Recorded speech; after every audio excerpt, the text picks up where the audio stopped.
ये गर्मियों के उन दुर्लभ दिनों में से एक था जब सूर्य का प्रकाश अपने अधिकतम स्तर पर नहीं था। नीला आसमान और सुबह की हवा तरोताजा कर देने वाली थी।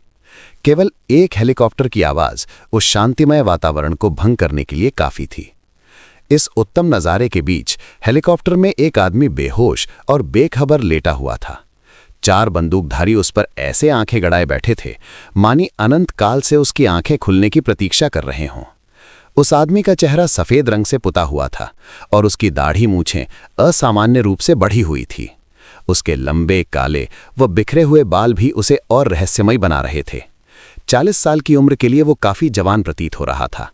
उसका चेहरा तराशा हुआ और उसकी त्वचा आकर्षक व चमकदार थी, जिसने उसके चारों ओर एक सुंदरता की आभा बनाई हुई थी। उसका शरीर हेलीकॉप्टर की ध्वनि पर हिचकोले खा रहा था और वो जब भी हिलता उसका शरीर हवा में राख के कण छोड़ता जाता। उसकी बेहोशी उसके आसपास के लोगों को ये सोचने से नहीं रोक रही थी कि वो कौन है। जो भी उसे देखता उसे देखकर जिज्ञासु और मोहित हो उठता। पायलट ने घोषणा की, 11.6775 डिग्री उत्तर, 92.7626 डिग्री पूर्व 3 मिनट में रॉस द्वीप पर लैंडिंग करेंगे। रॉस द्वीप अंडमान द्वीप समूह का सबसे सुंदर द्वीप है। ये पोर्ट ब्लेयर से 2 किलोमीटर पूर्व दिशा में स्थित है। ये जगह दुर्लभ और महत्वपूर्ण प्रजातियों की विरासत के साथ साथ प्रकृति के सबसे बेहतरीन उपहार शांति में मनुष्य को खींच लाती है। द्वीप की सुंदरता के बीच एक गुंबद के आकार का उच्च तकनीकी सुविधा केंद्र था। विशुद्ध रूप से अनुसंधान के उद्देश्य के लिए पृथक भूमि पर बनाया हुआ शानदार साम्राज्य वैभवशाली पुरुषों को भी प्रभावित कर देता था। नवीनतम एवं आधुनिक तकनीक से लैस ये सुविधा केंद्र अत्याधुनिक तटीय और समुद्री निगरानी प्रणाली का दावा करता था। इसकी रचना और निर्माण केवल शीशे से किया गया है। इस सुविधा केंद्र ने सतह प्रौद्योगिकी का उत्तम प्रयोग किया था। प्रत्येक स्क्रीन हाथ लगाते ही ऐसे बात करना शुरू कर देती है जैसे उन्नत प्रजाति का हिस्सा हो। तापमान में और चारों ओर के वायुमंडलीय दबाव में बदलाव लाना जीवन को अकल्पनीय रूप से आसान बना रहा है। इन पहलुओं में ये जितना शानदार था, उससे भी अधिक ये सुरक्षा के लिहाज से प्रभावशाली था। धनुष के आकार की छत के हर एक कोने में गति संवेदक कैमरे लगाए गए थे। गुंबद के अंदर कोई भी अकेला नहीं था। जो जहां भी जाता वहां एक डिजिटल आंख साथ जाती।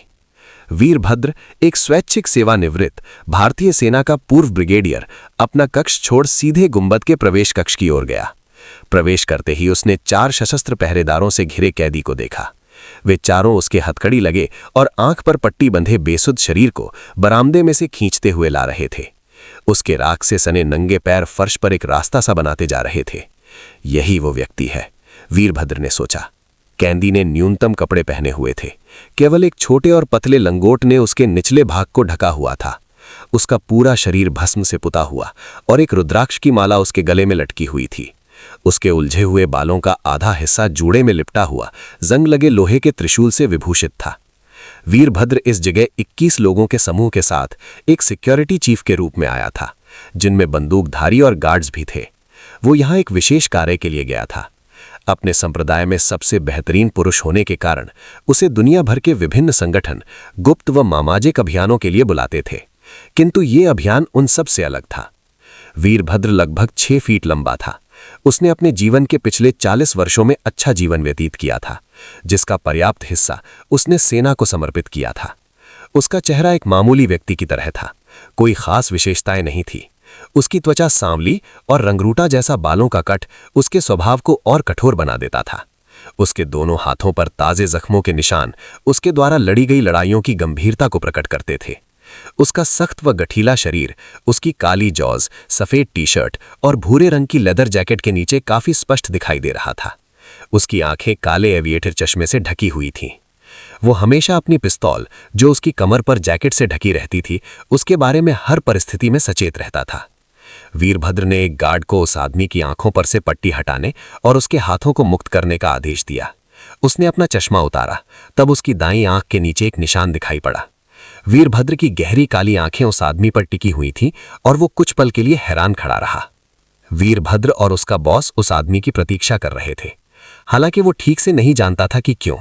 वो बस ये जानता था कि जिस आदमी को वो खोज रहे थे वो मिल गया था और उससे पूछताछ की जानी थी। हालांकि वो नहीं जानता था कि किस बारे में, परंतु ये निश्चित था कि जरूर कुछ गंभीर बात है।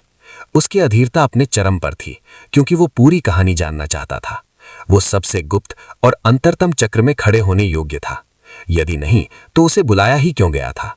उसने सबसे प्रभावशाली मनुष्यों के साथ काम किया था और उनके तरीकों को अच्छे से जानता था, लेकिन उसके ये नए उच्चाधिकारी अजीब थे। वे सबके बारे में बहुत चिंतित थे, फिर भी सब कुछ एक बड़ा रहस्य रखने में कामयाब रहे। वीरभद्र प्रवेश कक्ष से अपने नाम की गूंज सुनकर चौंक गया। आवाज डॉक्टर श्रीनिवासन, उसके बॉस की थी। जी सर, उसने उत्तर दिया। जिस व्यक्ति को वीरभद्र ने उत्तर दिया था वे 4 फुट 8 इंच लंबे 65 वर्षीय व्यक्ति थे और उनकी त्वचा काले रंग की थी। उनके होंठ गहरे भूरे रंग के थे, जिससे पता चलता था कि वे धूम्रपान के आदी थे। केवल उनके सिर के आगे के हिस्से में कुछ सफेद बाल थे। एक और पहलू जो उनकी उम्र को दर्शाता था वो था उनका बेमेल और नीरस पहनावा। डॉक्टर श्रीनिवासन ने सफेद शर्ट के ऊपर एक भूरे रंग का मैट सूट पहना हुआ था और उनके कॉलर से लाल रंग की चौड़ी टाई लटक रही थी। उन्होंने अपनी आंखों पर एक अप्रचलित काले और चौकोर आकार का चश्मा भी पहना हुआ था। उनके गले में एक फीता पड़ा हुआ था जिसके किनारे उनके चश्मे से बंधे हुए थे। डॉक्टर श्रीनिवासन की वेशभूषा हास्यास्पद थी, लेकिन उनकी आंखों से अनुशासन झलकता था। उनका आचरण टॉप अधिकारियों को भी आदेश देने जैसा प्रतीत होता था। वे अपने आसपास के लोगों में उनसे निम्न होने का भाव पैदा कर सकते थे। वे जब तक चुप रहते तभी तक हास्यास्पद प्रतीत होते थे। इस बात का आसानी से अंदाजा लगाया जा सकता था कि उन्हें मजाक बिल्कुल पसंद नहीं और वे अपने काम के प्रति अत्यधिक समर्पित रहने वाले व्यक्ति थे। डॉक्टर श्रीनिवासन के पीछे डॉक्टर बत्रा खड़े थे।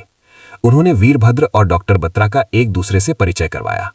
उन दोनों ने एक दूसरे से हाथ मिलाया। वीरभद्र को डॉक्टर श्रीनिवासन और डॉक्टर बत्रा सहकर्मी प्रतीत हो रहे थे।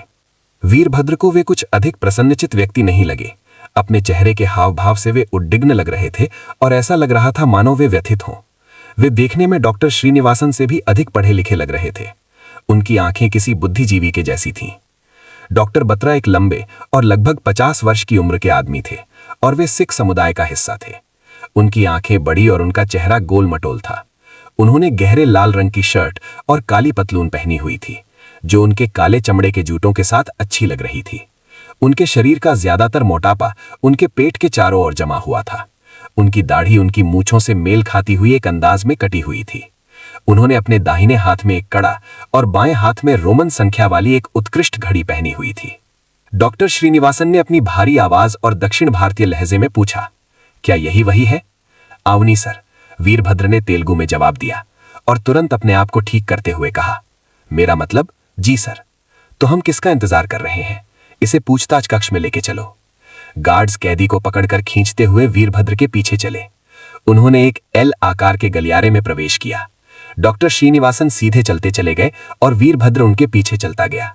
गलियारा एक तरफ सीधी दीवार और दूसरी तरफ दरवाजों के बीच था, जो बाईं ओर को मुड़ता था। उस दीवार के अंत में एकमात्र दरवाजे पर 2 सुरक्षाकर्मी थे, जिन्होंने उन्हें अंदर जाने दिया।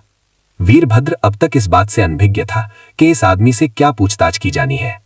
जिस कक्ष में उन्होंने प्रवेश किया वो 12 फीट ऊंचा और गुंबद की तरह वो भी आलीशान दजा हुआ था। कमरे में स्टील की एक कुर्सी रखी हुई थी, जिसमें पैर रखने के लिए नीचे एक तख्ता, कमर टिकाने के लिए 2 लोहे की रॉड, काले चमड़े का आसन और हथकड़ी लगी कुर्सी के हत्थे पूरे कक्ष का सार प्रस्तुत कर रहे थे। वो एक लैबोरेटरी जैसा प्रतीत हो रहा था। कुर्सी के चारों ओर पॉलिश की हुई लकड़ी की मेजें रखी हुई थी। हर मेज पर एक कंप्यूटर रखा हुआ था। वहां एक प्रोजेक्टर भी छत से लटका हुआ था और उसके सामने सफेद पर्दा दीवार पर कील से टंगा हुआ था। बंदी बीच में कुर्सी पर बैठेगा और प्रश्नकर्ता उससे कैसे भी करके प्रश्नों के उत्तर पता लगाएगा। रक्षकों ने आदमी को खींचकर बीच में कुर्सी पर धकेला और कुर्सी पर लगी हथकड़ियों से बांध दिया। उसकी कमर, सिर और पैरों को भी चमड़े की पट्टी के सहारे कुर्सी से बांध दिया गया। फिलहाल उसकी उंगलियां ही उसके शरीर का हिलने वाला हिस्सा थीं। इस दौरान वीरभद्र चुपचाप कैमरे को देख रहा था। उसे एहसास था कि न केवल बंदी बल्कि कमरे में बाकी सब पर भी नजर रखी जा रही थी। सुबह के लगभग 11 बज रहे थे जब आदमी को होश आने लगा। उसकी आंखें बंद थीं, लेकिन वो महसूस कर सकता था कि कोई गीले कपड़े से उसके चेहरे पर लगे सफेद रंग को साफ कर रहा था। उसने किसी को उसके बारे में बात करते हुए सुना। बातचीत उसके एक अघोरी होने पर थी। ये कितना अजीब दिखता है, ये कैसा अप्रिय रूप है, एक लड़की ने कहा। मुझे पता है ये कौन है, एक भरोसेमंद आवाज में जवाब आया। आवाज एक पुरुष की थी। इस अजीब व्यक्ति का परिचय देने से पहले तुम बताओ कि तुम कौन हो। अभिलाष, आदमी ने तुरंत जवाब दिया। और तुम इसे कैसे जानते हो, लड़की ने पूछा। मैं इसे नहीं जानता और ना ही ये जानता हूं कि ये कौन है, लेकिन मैं जानता हूं कि ये अघोरी है। अघोरी? लड़की ने आश्चर्य से पूछा, जैसे उसने ये शब्द पहले कभी न सुना हो। अघोरी, ये शब्द अपने आप में ही शरीर में कंपन पैदा करने के लिए काफी है। भारत और नेपाल के हर एक गांव या कस्बे में अघोरियों के बारे में कहानियां हैं। कहा जाता है कि उनके पास प्रकृति पर नियंत्रण करने हेतु असीमित शक्तियां हैं, जैसे कि मृत्यु पर विजय प्राप्त करना, भौतिक वस्तुओं का प्राकट्य, मानव मांस और मल को खाना और अत्यधिक अशुद्धता में रहना, और कभी कभी तो पूरी तरह से नग्न भी रहना। अघोरी कई भयंकर प्रथाओं में भी शामिल है, जैसे कि शुद्ध अशुद्ध के बीच के बंध को खत्म करने के लिए और मन की अद्वैत अवस्था को प्राप्त करने के लिए मृत शरीर के साथ संभोग करना। स्वयं की खोज करने के लिए उन पर ऐसा जुनून सवार है कि वे ऐसी कई कुरूप, अशुद्ध और सामाजिक वर्जनाओं में लिप्त रहते हैं। वे मदिरापान करते हैं, नशीले पदार्थों सेवन करते हैं और मांस खाते हैं। कुछ भी वर्जित नहीं माना जाता। लेकिन उनकी प्राचीन परंपराओं को विचित्र बनाने वाली बात यह है कि उनके मंदिर शमशान घाट होते हैं।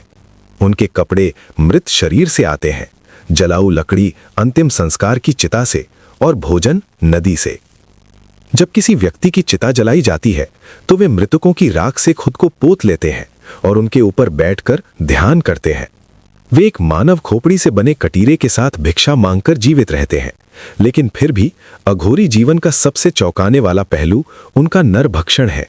लाशें जिन्हें या तो नदी से खींचा गया है जैसे गंगा, या शमशान घाट से प्राप्त किया है, उन्हें कच्ची और पकी हुई दोनों तरह से खाया जाता है, क्योंकि अघोरियों का यह मानना है कि जिसे दूसरे लोग मृत व्यक्ति मानते हैं वो वास्तव में कुछ नहीं बल्कि एक प्राकृतिक अवस्था है जो अब जीवन ऊर्जा से रहित है, जो कभी उसमें हुआ करती थी।